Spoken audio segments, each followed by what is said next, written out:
And welcome to another edition of the X Zone. I am Rob McConnell. We're coming to you from our broadcast center and studios in Hamilton, Ontario, Canada.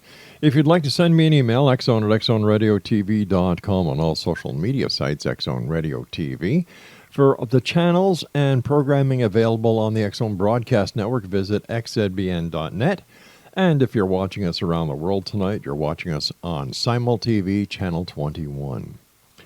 Exonation, my guest this hour is award-winning author Stephanie Rose Bird. She's the author of 365 Days of HooDoo. Now, HooDoo is a bold spiritual tradition that helps enhance your well-being and solve everyday problems.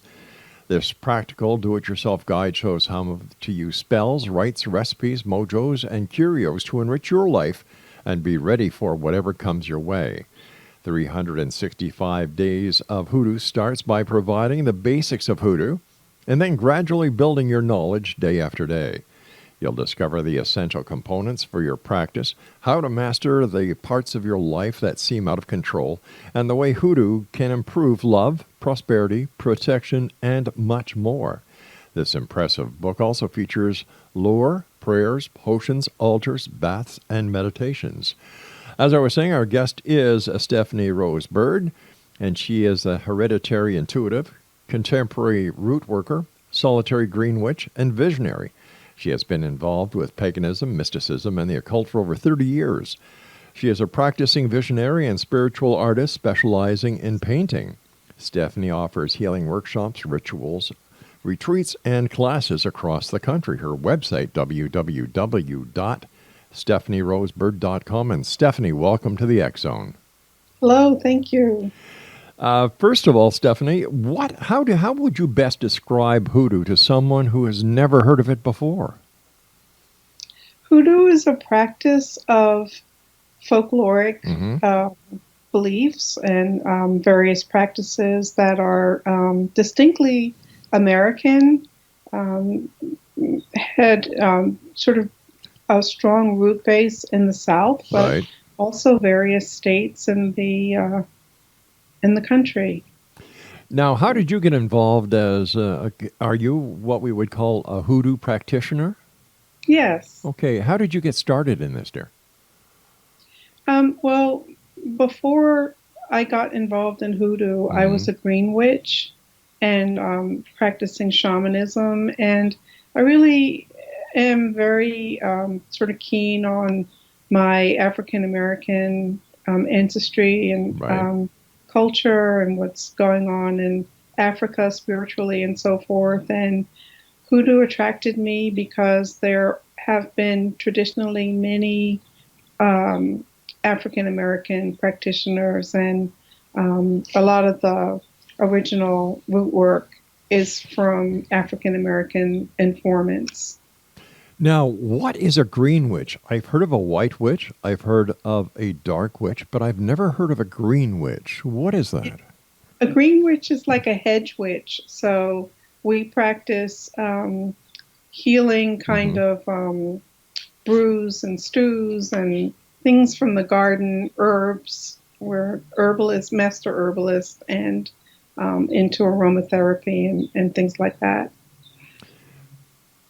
What is the difference between a green witch and the traditional witch that people most associate the word witch with? You know, the coven, the cauldron, the black cape, the pointed hat.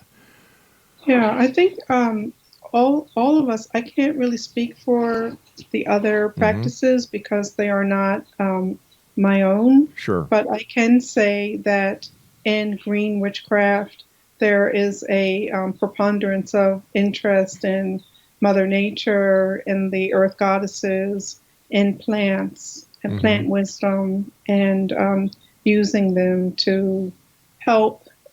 Some people do it to harm as well, but using the energy of green plants and the earth for magical purposes. Would it be fair to say that a green witch is an eco-friendly witch? You could say that, yes. And I would imagine, I, as a green witch, with everything that is going wrong with the ecology of our planet thanks to the industrial nations, this must be of a great concern to you. yeah, it's a pretty sad and worrisome time. Hmm. Do you think that it's too late to reverse the process, that we can actually save Mother Earth or help her to heal herself? I, gosh, that's such a huge question. Hmm. I would hope that we can, and I hope that there are enough wise people on this earth that can see the perilous path that we're on and want to change the course. Well, that makes two of us, and I Yeah. commend you and everyone else who does their part, whether it is big or small, to turn the horrific damage that we are causing to Mother Earth and our ecology, and thereby endangering each and every one of us. So my hat is off to you, young lady. Oh, thank you. Now, 365 Days of Hoodoo. Daily root work, mojo, and conjuration. Well, first of all, what is root work? Root work is pretty much what I've been speaking of. Okay.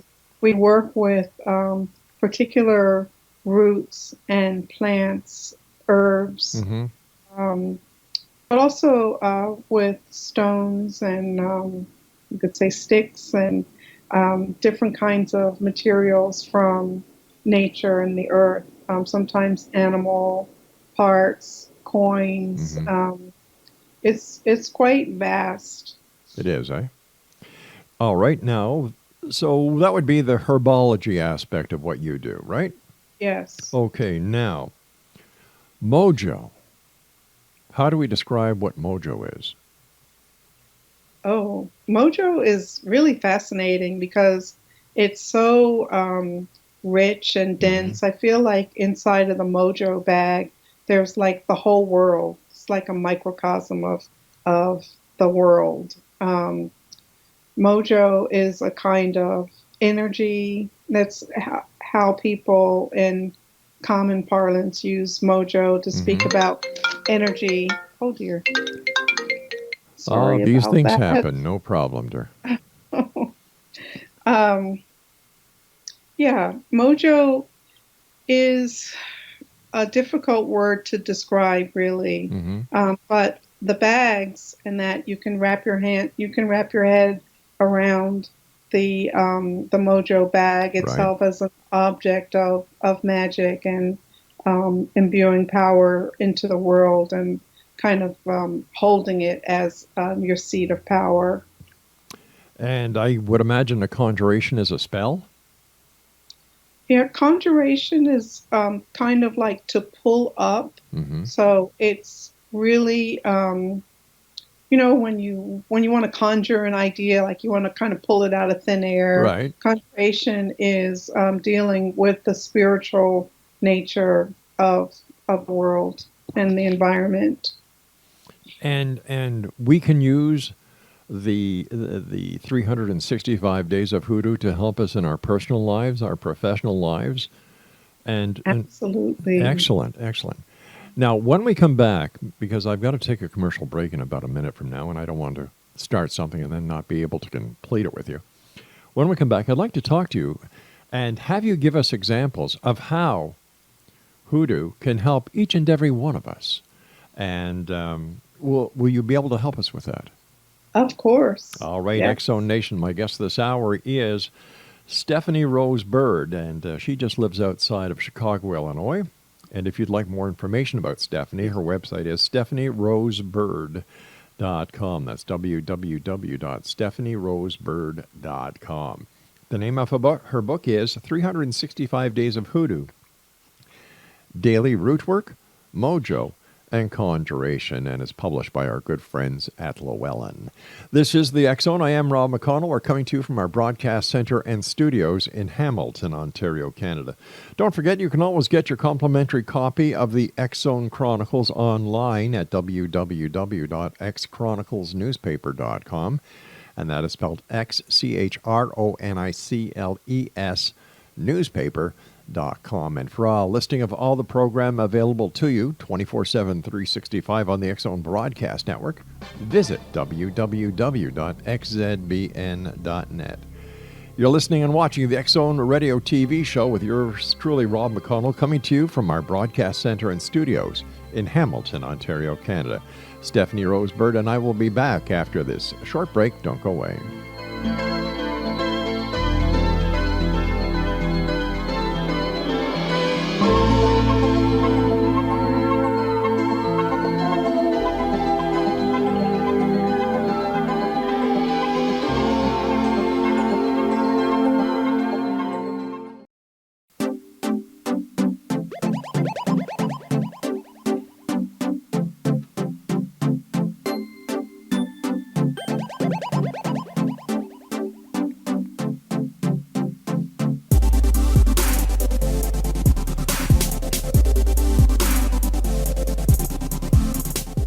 Welcome back, everyone. Stephanie Rosebird is my special guest this hour. She is the author of 365 Days of HooDoo, Daily Root Work, Mojo, and Conjuration. Her website, www.stephanierosebird.com. Stephanie, how can HooDoo help us in our daily lives, our personal lives? It can help in many different ways. From your love life, which a lot of people are interested in, kind of getting a maid, keeping them close, getting rid of them when you need them, not like killing them, but just like severing the relationship. Also, in your career, you're finding a job, keeping the job, changing jobs, being successful at interviews. Moving is another aspect of when you want to get a good apartment or house and you kind of conjure it up, dream it up, find it, and then there are different kinds of movements and spell work, root work that you can do on the property or with a picture of the home to try to make it your own. With prosperity and abundance of affluence, we have many different money related spells and tricks. We call them tricks, which is kind of different than in witchcraft. But a trick is very similar to a spell. Let's see. Can you give us every aspect: birth, death, how about giving us an example of what a spell is and what a trick is? It really is. It's a particular type of language. It's just the language that we use in our practice as opposed to in the witchcraft practice. So there is not that much of a difference. What I have noticed in the traditional informant's work is there isn't a ton of talking. You know, in witchcraft, I feel like there's more of the incantation and chanting, and there is some of that, but there isn't as much speaking. It's more interior, the magic that is practiced with the tricks. It almost seems as if the conjuration is a lot like the that very familiar and very popular, what was it called? The Secret, where if you confess it, you will possess it. Is this the basic function of a conjuration? Yeah, you mean like the law of the universe? Yes, exactly. And I try to guide. Stephanie, we've kind of lost your audio. You moved something. There we go. Are we okay now? We're okay now. Okay. So, yeah, I was just saying that I'm really into the law of attraction and love The Secret, the idea of that. And I do see some crossover, although just because of the nature of the original practitioners of hoodoo, there are a lot of Africanisms in it. There's a lot like it's it's quite based in African paths. So would you say that hoodoo works better for African Americans than it would for...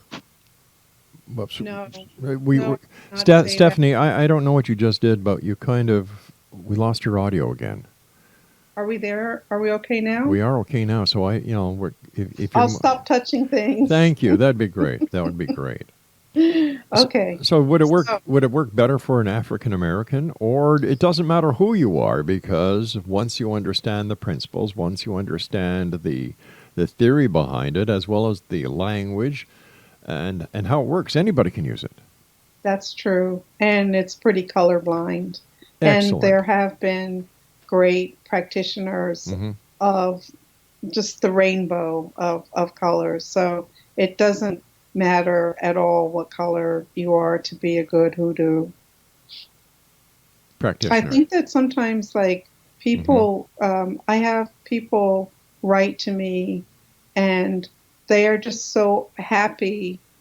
They are African descended, and they're just so happy to be able to see some of themselves in a practice. Sometimes we feel excluded from things, or we feel like things are other. And I think with hoodoo, it's something that you can kind of grab on to, like, oh yeah, I used to see my aunt do things Right. like that, or my grandmother, or my mother. It has a kind of common feeling to it. It's very cultural based. Yes. What is the difference between hoodoo and voodoo? Well, hoodoo You're moved is- around again. You moved around again. Oh, I never realized how fidgety I was. I'm sorry. It's okay. Okay, so voodoo or voodoo is a religion, and it has many overtures of Catholicism in it, and other religions from Africa. And then hoodoo is folkloric. It's full of folklore and mythology and storytelling and things like that. So there is a pretty big difference in hoodoo and voodoo. Now, what are the basics of hoodoo? Well, one of the basic things that you would need to do is, many different things are popping into my head, and I know that doesn't make it basic. So let me see if I can pare it down. Having a mojo bag, maintaining it, feeding it, storing and using its power is very hoodoo. Going to the cemetery and getting graveyard dirt, using that in your work is another practice in hoodoo. Then we have foot track magic, where we have like hot foot powder and things like that, where we use the power of movement and our tracks to affect change and magic. So those are some of the basics. Of course, a lot goes on at the crossroads. And what is the crossroads? The crossroads are, it literally is where four directions meet, but there's a fifth element in there that is mystical and magical, and that's where a lot of the magic takes off from. Now, as a person who has also been a shaman or is a shaman, would you say that the crossroads is like the magic or like the medicine wheel? I have said that in my first book. I do see some commonality there, yes. Right. Just as I see a similarity in our mojo bag with medicine bags. Right. Yeah. I was envisioning that as you were talking. What is the significance of the graveyard dirt? Graveyard earth, I should say. Yeah. There are many different kinds of people, obviously, that are buried in the cemetery. Yes. And you can pull different types of energy from engaging the soils from different areas around their grave. So would the earth from a man who has died have different energy and uses from that of a lady who has died? Yes, and also there's the use of the innocence of a child or a Hmm. baby who has died. The earth from around their cemetery area graveyard is another kind of power that you can pull on. How does power remain in the earth after the person has died? I always thought that once a person died, the energy that was within them left in spirit form.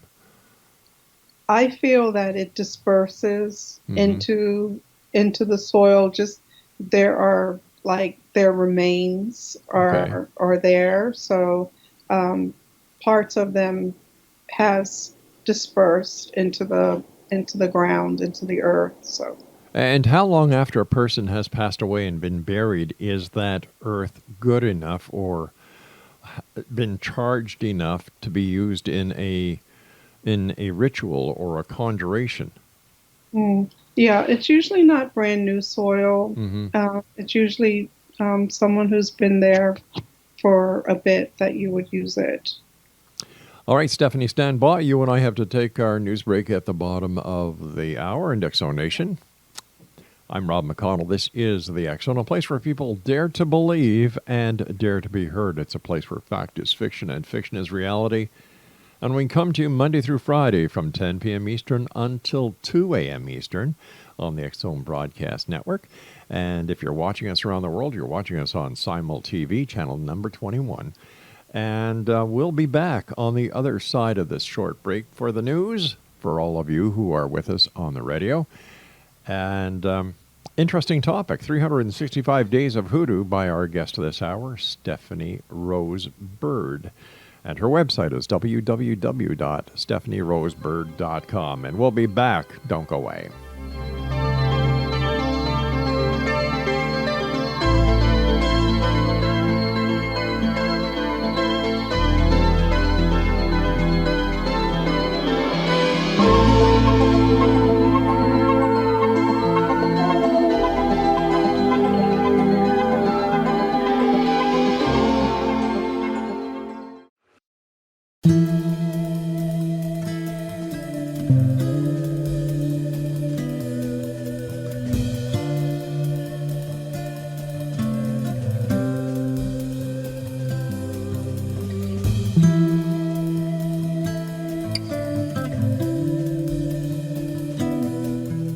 Exonation, Stephanie Rose Bird is my special guest. Her website is stephanierosebird.com, and she's the author of 365 Days of Hoodoo, Daily Root Work, Mojo and Conjuration.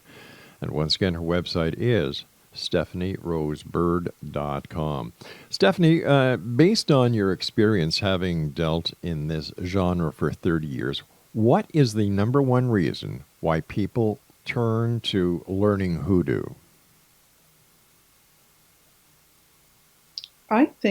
I mean, there are two reasons. The Okay, what first are the two? reason, can you hear me? Yes, I can. I said, what are the two reasons? Okay. The first thing that I thought of, people are just very caught up in their love lives and they Mhm. want to be able to get love and keep it close. So that is one of the things that brings them to hoodoo. So it's like something that people want to affect change. They want to take control of things and affect Mhm. change, I think would be the best way to summarize it. Um, would this be a person typically who, let me use this example, all right? I've been married now. Oh, gosh, let me see. Our eldest daughter is going to be 46. So, and I've never had to turn to hoodoo or any other modality to keep my marriage and my family together. Hmm. Well, I think everybody is different and Okay. everyone has different things Hmm. that they want to to have effects on. So So would you say that hoodoo is a tool? I think there are tools in hoodoo, Mm-hmm. yes. All right. So let's say one of our listeners is having love issues. What would they do, or how would hoodoo be used to help the listener win over the heart or increase the intensity of the relationship that he or she wants? They could use a particular type of mojo bag Mm-hmm. that's treated all with love lore materials. That would be the probably the best way. And the other one that comes to mind is foot track magic, where you use the soles of the person's shoes and they are put in a particular direction under the home to keep them close to home at all Oh, times, or to help them find their way back. all right. Now, having said that, what is the science behind hoodoo? How does it work? How does turning the shoes in the right direction help keep somebody at home? It's a great metaphor, but how does it work in reality? I think that one of the things that you said that was so great is when you started to talk about the law of attraction Mm-hmm. and the spirit, because I think that a good hoodoo is very grounded, very in control of themselves and their environment. And it's sheer willpower, it's will and power from conjuring spirits and ancestry around the person that they enables them to do these kinds of things. Some hoodoos are also quite like they have Christian leanings, so they will use psalms. They use prayer, Christian prayer, to um, help cement the work that they're doing. But I think in essence, it's will and Mm-hmm. power from within the hoodoo. And It so, sounds as if hoodoo actually works with whatever religious philosophy that you're comfortable with. absolutely, most Gotcha. definitely. Um, So yeah, you can be even atheist. Any mhm. different pagan path can work with hoodoo, and there are religious different kinds of elements in hoodoo, not just Christian either. How long would it take a person to become proficient in hoodoo? I think, like with my book, The 365 Days, giving Mm-hmm. it an entire year, practicing every day, would definitely build some proficiency. But I think that it's not like something where, like the old drink tang, where you just add water. It's not Yeah. that. It takes, it does take practice and dedication and a lot of trial and error too. It's like today's diets. Everybody's looking for the magic pill. They don't want to actually eat right. They don't want to exercise. They just want to find that magic pill, pop it, and all their problems are over. But in Yes, reality, I know, and I know that you know, being a practitioner, there is no such thing. You have to give in order to receive. yes. Yeah. Um, Having done this for so long, written award-winning books, I'm sure that you've met many people over the years that have used your practices and who have success stories. What are some of the success stories that you can share with our audience? I hate to beat the same old drum, but Mm-hmm. people have been working love magic a lot. They'll write into me or talk to me about love magic. Another thing that people do though that's quite profound is they find themselves in the power that they hold within inside of Ah. themselves in their soul, and that's really moving when someone gets to that point. So basically, hoodoo also teaches someone how to recognize their own inner strengths Yes. and help build confidence, I would imagine. Yes. There's the old saying, if you can't love yourself, no one else will. Exactly.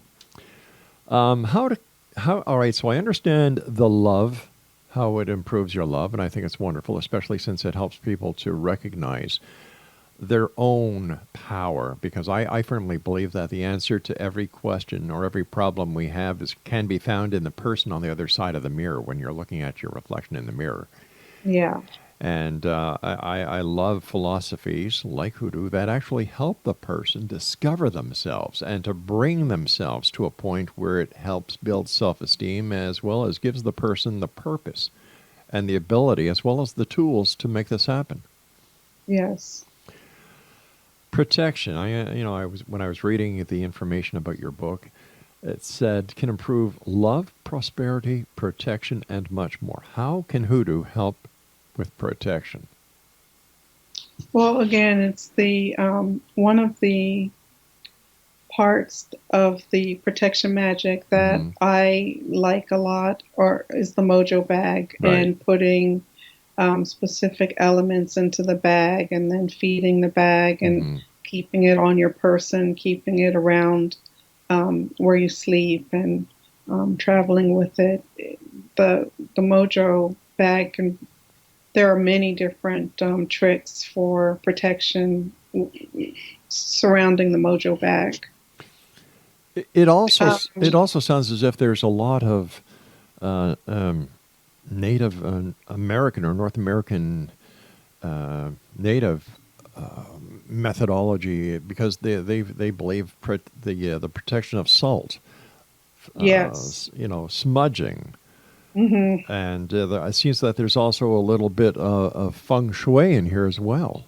Yes, there is. There are so many neat practices in there, and I think that it came about very strongly at a time when in some rural areas, but also urban areas, where different communities of people from different cultures were living together, and it rubbed off on the practitioners. I can associate with that, because when I was a young lad, we lived in Montreal in an area called Park Extension, and that's where everyone lived. You had you had Italian friends, you had Greek friends, you had Irish friends, you had Oriental friends, and we all shared the culture that we each had, and it was wonderful. People don't do that anymore. I know. It's getting more and more separate, which is kind of scary. It's also very sad, because I feel very fortunate that I had the ability to learn so much as a youth that I have been able to carry throughout my lifetime. Yes. So, anyway, one quick question. Can hoodoo help with the daily stress that we're all faced with these days? Give me a yes or a no, and we'll get the complete answer when we come back from a commercial break. So, can hoodoo help with stress? Yes. All right, Stephanie, stand by. Thank you so much for joining us. And Exo Nation, our guest this hour is Stephanie Rose Bird. She's the author of 365 Days of Hoodoo, Daily Root Work, Mojo and Conjuration. And I'd like to thank our good friends at Llewellyn Publishing, especially Kat Sabrin, Sanborn, I should say, who is the senior publicist there, for helping make this interview possible today. And Stephanie and I will be back on the other side of this break as we wrap up this hour here in the X Zone from our broadcast center and studios in Hamilton, Ontario, Canada. Don't go away.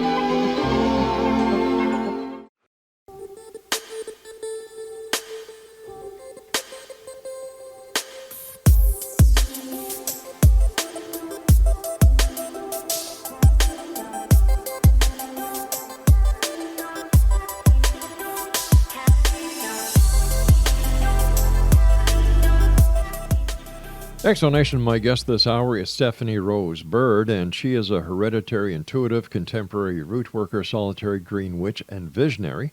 She's been involved with paganism, mysticism, and the occult for over 30 years. She is a practicing visionary and spiritual artist specializing in painting. Stephanie offers healing workshops, rituals, retreats, and classes across the country. Once again, her website is www.stephanierosebird.com. First of all, Stephanie, thank you so much for joining us tonight, taking time out of your busy schedule, and congratulations on your book. Thank you. The question I asked before we went to the commercial break was protection and how hoodoo can help us in these very stressful days that each and every one of us are under. Yes, we were going to talk about stress, I thought.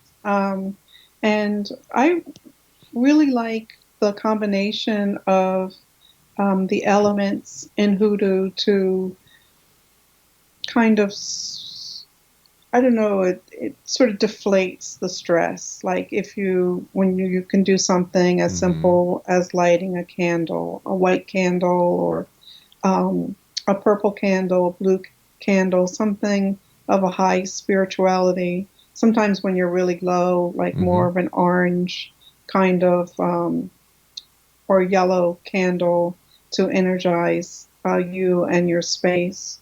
And then with water, like especially now that it's spring, we have been having some crazy rain and flooding here, and it can make you begrudge the rain. But Right. one of the things that you do in hoodoo is collect rain. You collect just plain rainwater and use that in the cleansing of your home. And lightning water, for example, you can bathe in it, or you can kind of do a floor wash with it, and it's a change kind of water. So it can change from dull, drab, worrisome, hectic, to where you want your space and yourself to be. So the fire and water element can come together and work very nicely. Those are particular hoodoo methodologies. Now, I'm going to ask you a question, and I'm not, this isn't a joke. It's something that struck me. What happens, like in a lot of today's homes, everything is carpeted. Oh, yeah. How can we utilize the rainwater? Well, you can use it in the bath, even though baths are very old-fashioned nowadays. Yeah. Even like a foot soak, a hand soak. Okay.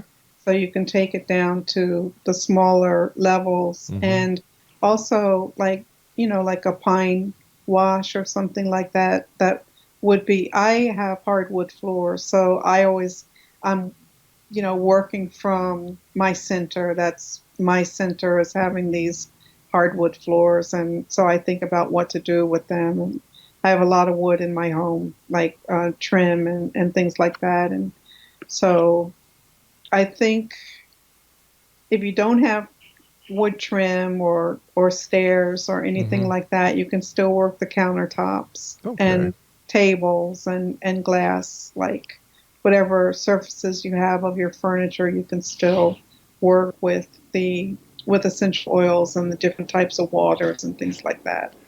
What are some of the altars that people can learn how to make by reading 365 Days of Hoodoo? You can make an ancestral altar. You can make St. Joe altar. All of the different saints have different altars. And then the Loa from the Yoruba paths, you can also learn how to make altars to salute and encourage them to be in your environment. You're a spiritual artist specializing in painting. In fact, you're coming to us from your art studio. Yes. Tell us a little bit about your spiritual art. Okay, so my paintings generally center around plants. So just like the magical practices that I have engaged in, I carry that over to the painting. So when I am visualizing from plants. Hmm. I try to see their inner energy and their healing potential, and then get that down on canvas or paper. So they're very abstract. I spoke to a lady yesterday, and she Hmm. said, uh, well, she couldn't see the nature in my work, which was very like confounding to me because I actually sit outside and paint, or I always have plants in my studio that I'm working from, or sticks or something like that. So I was very befuddled that she had said that. But yes, I have even gone as far as like doing natural dyes as my paint, and working with ground oyster shells and different kind of inks from the sea and things like that. I feel enhance also the kind of vision I'm trying to pull forth. Do you find that your painting enhances your spirituality? Yes, it grows from it. So it's all a unit really. It's Hmm. people kind of separate me out. Like some people are interested in my painting life and some in my writing Right. and spirituality, but it's all one and the same. They're just different um, genres or pathways to the same end.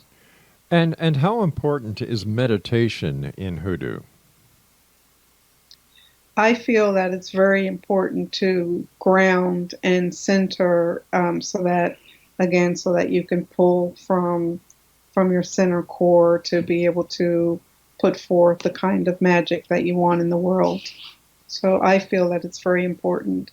I think it would depend on who you're talking to, but since you're talking to me, Yeah.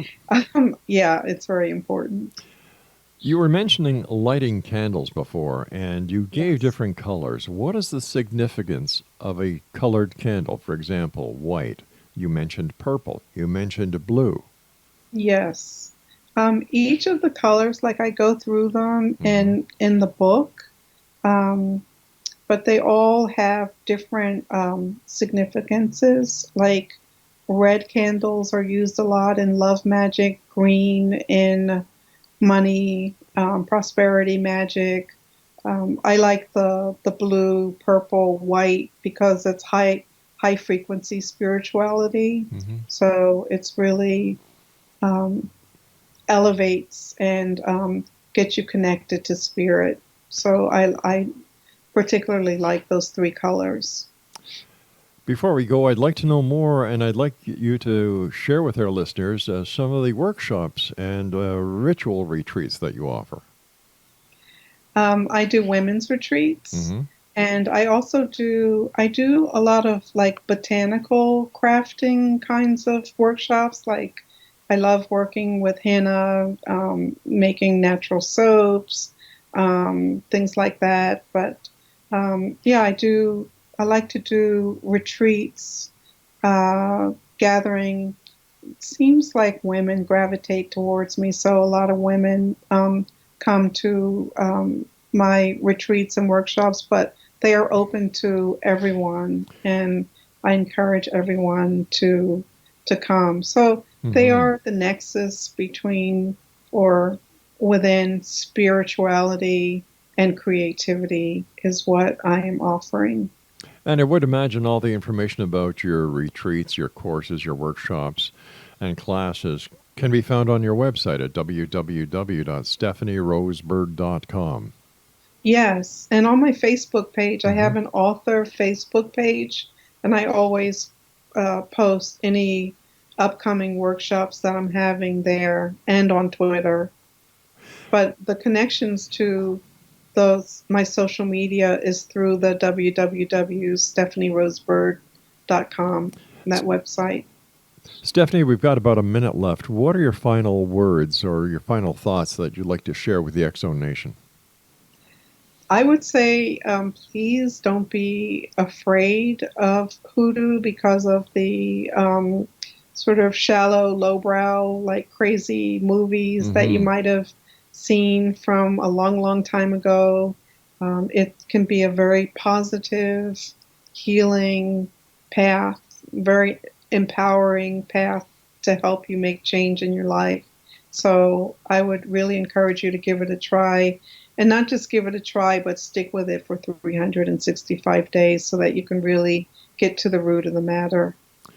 Stephanie, as always, time flies when we're having fun here in the X Zone. I Yeah. want to thank you so much for joining us again tonight, and continued success. And I look forward to the next time you and I meet back here in the X Zone. Until then, take care of yourself. Thank you. It was delightful. Thank you, Stephanie. And X Zone Nation, once again, if you'd like more information about our guest this hour, Stephanie Rose Bird, the author of 365 Days of HooDoo, please visit her website at www.stephanierosebird.com. Now, for all of you listening to us on the X Zone Broadcast Network radio side, I'll be back on the other side of this commercial break with the news. But for those of you who are leaving us now on the X Zone TV channel, always remember, I'll be back tomorrow night, and please always keep your eyes to the sky and your heart to the light. From everyone here at the X Zone Broadcast Network, Relmar McConnell Media Company, from myself and my executive producer, Laura Rogers, good night, everyone.